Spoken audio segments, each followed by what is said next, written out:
welcome to the 100-year Pinotage celebration tasting. We've got a couple of other wines also for today. And yeah, privileged to be here. I've got a lot of things to say actually, but not about the wine necessarily.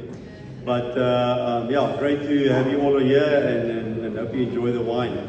Firstly, I want to also start saying that, you know, Kevin talked about Jan, or Bubbles talked about Jan earlier, and you know, the vineyards that he planted was the first vineyards, Pinotage vineyards, that made sense to me as a young winemaker, working with 30 or 40-year-old Pinotage plants. Really gave me a love for the variety. So I just wanted to say that as well. So even that we didn't speak a lot, you know, he had a deep effect and impact in the industry wider than I think he almost realized.